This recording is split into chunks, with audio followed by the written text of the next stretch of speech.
But I go on me Pete. Hello me there. As usual, you know, confused man. Yes man, me there. Confusion, confusion, confusion. One more confusion, you know, when me come through. So you know me I say still, you know me I look at it a bit of confused thing, trying to get my brain around things, you know. And I go rock back a little bit on the same little babysitting saga where I go on because things heat up, me say. They arrest a man and say the man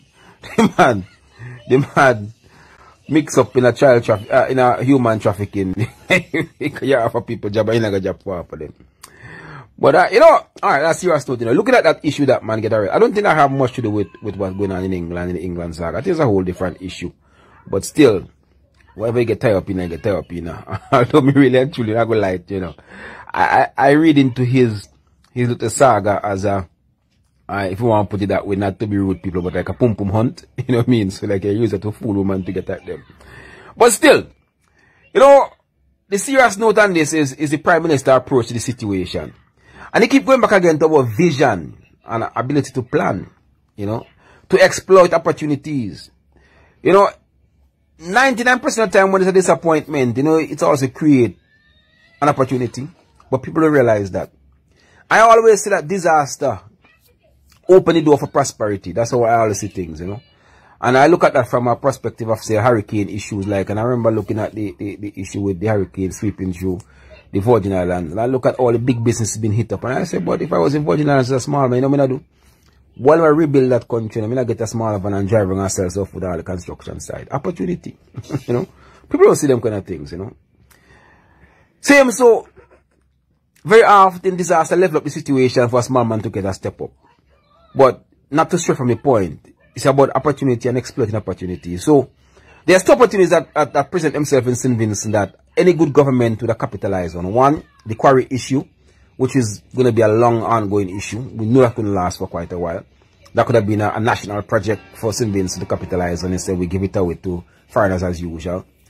But the babysitting saga, the way I look at it is this. So as much as the government is saying that people could be exploited and abused and so on and so forth, yeah, there's a possibility for these things. But what it also opens up is for us to look and see that there is a need and a requirement for young ladies to come to England to work as babysitters. Carl Duggan, what, 22 years, 21, 22 years ago, when he was a diplomat in England, saw the opportunity for Vincent to come and join the army, and he laid all of the foundation and the groundwork to exploit the opportunity, and so many of us were able to come to England and join the army and settled here now. You know, most of us are settled here now, doing pretty well. I know a couple of us who have reached to the top of the rank within the British Army and are doing pretty well. So here's an next opportunity present itself where there's a requirement for babysitters here.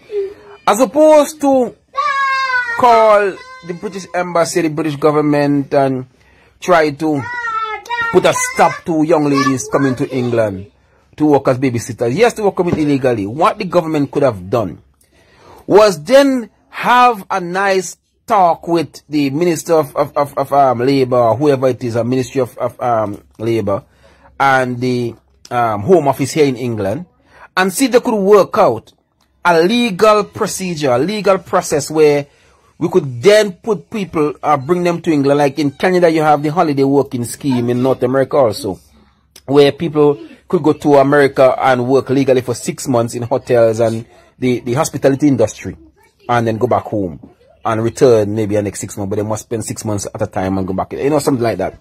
But there's an opportunity for the government to come and speak to the people in this country who are responsible for employment and see if you could possibility of creating such an opportunity. Because what it highlights is that people in St Vincent are desperate to leave St Vincent, to take on whatever little jobs they could take on, because they can't get work home. And they're willing, it's like a jungle man holding on a piece of straw. So they're willing to run the risk at all costs to come to England to make a small change, you know. But there is an opportunity to be exploited, and the government should act on it. Don't condemn it. Don't write it off to the point where you're saying, technically make it difficult for Vincentian females to come to England now, because they know they're going to come to the immigration. Immigration is going to look at them suspiciously, thinking they're going to come to England looking to work on the little holidays, right? Because of the way the government went about it.